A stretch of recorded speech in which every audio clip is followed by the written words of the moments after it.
എല്ലാ പ്രിയപ്പെട്ട പ്രേക്ഷകർക്കും നമ്മുടെ പുതിയൊരു വീഡിയോയിലേക്ക് വീണ്ടും സ്വാഗതം. ഇത് ബ്ലാസ്റ്റേഴ്സ് സോക്കർ. ഇന്നത്തെ ദിവസത്തിന് വലിയൊരു പ്രത്യേകതയാണുള്ളത്. കാരണം ISL തന്നെയാണ് ഈ ദിവസത്തിന് ഏറ്റവും വലിയ പ്രത്യേകത.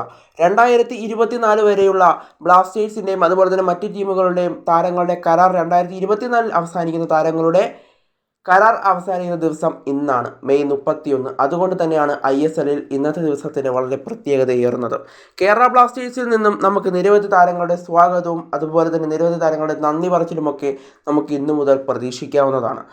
എന്നാൽ ഇപ്പോൾ ദിമി കേരള ബ്ലാസ്റ്റേഴ്സ് വിട്ടത് നമ്മളെല്ലാം അറിഞ്ഞൊരു കാര്യമാണ്. അതുകൊണ്ട് തന്നെ അതിൽ നമുക്ക് സങ്കടങ്ങളൊന്നും വരാൻ സാധ്യതയില്ല. കാരണം ദിമി ക്ലബ്ബ് വിട്ടുവന്ന കാര്യം താരം തന്നെ അറിയിച്ചതാണ്. എന്നാൽ ഇപ്പോൾ സോഹൻ ബോർഡർ റിപ്പോർട്ട് ചെയ്യുന്ന പ്രകാരം ഈസ്റ്റ് ബംഗാൾ ഇപ്പോൾ അദ്ദേഹത്തെ സ്വന്തമാക്കിയിരിക്കുന്നു. ഈസ്റ്റ് ബംഗാൾ 2 വർഷത്തെ കരാറിൽ അദ്ദേഹത്തെ സ്വന്തമാക്കിയിരിക്കുന്നു എന്നാണ് മനസ്സിലാക്കാനായിട്ട് സാധിക്കുന്നത്. 1 വർഷം 4 കോടി രൂപ പ്രതിഫലം നൽകിക്കൊണ്ടാണ് ദിമിയെ ഇപ്പോൾ ഈസ്റ്റ് ബംഗാൾ സ്വന്തമാക്കിയിരിക്കുന്നതെന്നാണ് സോഹൻ ബോർഡർ റിപ്പോർട്ട് ചെയ്യുന്നത്. കൂടാതെ ഈ 2 വർഷത്തെ അദ്ദേഹത്തിൻ്റെ കളി ഈസ്റ്റ് ബംഗാളിന് ഇഷ്ടപ്പെടുകയാണെങ്കിൽ ഈസ്റ്റ് ബംഗാളിന് 1 വർഷത്തെ കരാർ കൂടി അദ്ദേഹത്തിന് നൽകാം. അങ്ങനെ ഒരു ധാരണയിലാണ് ഇപ്പോൾ ദിമിത്രിയോസ് ഡയമന്തക്കോസും അതുപോലെ തന്നെ ഈസ്റ്റ് ബംഗാളും ധാരണയിലായിരിക്കുന്നത്. എന്തായാലും കേരള ബ്ലാസ്റ്റേഴ്സ് തങ്കത്തളിക തന്നെയാണ് തട്ടിത്തെറിപ്പിച്ചിരിക്കുന്നത്.